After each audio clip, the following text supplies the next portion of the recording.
right, we're open for questions. Now you probably need to review the film, but any of the lineup combinations that you really liked out there today? First of all, I thought Steele was really, really good for his first, time he got real action. He's 2.5 years or so. So I thought anytime we had him out there, that was good. I thought Jalen impacted the game like he's been impacted practice a lot in a variety of ways. I think once B. Smith settled down a little bit, he was very, very effective. Again, we played the bigs very limited. Obviously, they're going to be a huge key to the year. And then obviously Davis has had a really good fall camp. Very good, been very forceful, very making athletic plays, and has a nose for the ball. And then both our inner squad, and then this one he scored it really well. Is it important to have the wing depth, especially right now with Emmanuel not playing, and then Tyon's situation? You have a few guys you can play there. Yeah. I mean, it's been a luxury that we've had here for a couple of weeks, but also walked out there where it was different than what we've been dealing with every day. Setting the teams in practice, not having those two. Graham brought the ball up the floor a couple times. We've seen that a little bit last year. He did it in craziness and then a lot today. Did you see him doing more of that in the regular season? Yeah, I see both him and Huff are, we're comfortable with that. We've always had that, just like with Drew, Timmy bringing it up, obviously, Rui and BC brought it up extremely well and caused a lot of problems, that year on the opponent. The opponents really struggled with it. Our offense was off the charts when they did that. So we've been doing a lot of that. It's a fine line. They're so effective around the basket. But by and large, you had a kind of a bonehead play tonight. But they've been really, really good when we've been doing that this fall. Coach, what's the, I guess, adjustment for Mario coming over from the FIBA rules? He had the 3 early fouls, but then he got settled in and had a good finish there. What's that adjustment been like?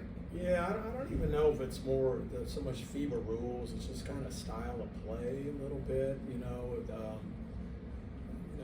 this game is over here. Sometimes they have a tendency to press up and pressure more a little bit and pressure the lead passes a little bit, which maybe doesn't happen quite as much. It's more kind of solid physical defense, FIBA. Usually you can swing the ball and kind of easy entry passes, things like that. So he's been just struggling with that a little bit and just learning again. It's totally different than what he was able, new roles, new terminology, new style. I mean, we're playing really, really fast, trying to get him to do that. But I think he showed glimpses tonight. He can shoot the ball when you go under a ball screen. He's got good size. There's vision there, and it's just a matter of kind of putting it all together. Coach, how much stock or how important is it to get some of those new faces out in front of a different team, in front of the Kennel crowd? I mean, did you put any stock into that? No, I think that's why we did this. We and it's on me, and we thought we had a couple different scenarios going that we had agreed upon with exhibitions and/or closed door scrimmages, and then one fell through, and we thought we had another one, and then that one kind of fell through, and then we were kind of without our usual, high level scrimmage and/or exhibition that we do. So Northwest was nice enough to come play us. So just getting out under the lights, I think, is extremely beneficial, and feeling that little, game jitters and anxiety and things like that. You got to get used to playing in front of the crowd and under the bright lights. Getting the news about Tyon last week, what was the reaction to that, and how have you guys tried to keep his head up and keep him positive as you kind of work through this now? Well, hey, listen, guys, it's just been a really, really tough deal. He's an incredible guy. He's got an incredible story. I've been now coaching college for 37 years, and I've seen a lot of these situations, and a lot of these waivers have went through. I know it's a hard situation for the NCAA, with all these waivers that happen to be out there. But listen, I've never seen one as unique as this. I mean, he literally died. His heart stopped not once but twice. When he was on the floor, and he didn't have 2 years of basketball. He's put everything into basketball. It means the world to him. And again, I've seen all kinds of things for, my cousin wasn't feeling well, so I got to go home, so I need a waiver, and that was granted. And, I didn't start last year. I didn't get to play point, and I'm mentally off, so I need a waiver, and that was granted. And he literally died. He died twice. Okay. And again, I've been a huge advocate for the NCAA, and will continue to be. They got a tough gig, but they're just wrong on this one. So hopefully Ty's filed a case, and we'll hope that it turns out the right way. But it's just been tough. The timing of it's too. We submitted a waiver way back in June, and so he really doesn't have any options here if this doesn't come through.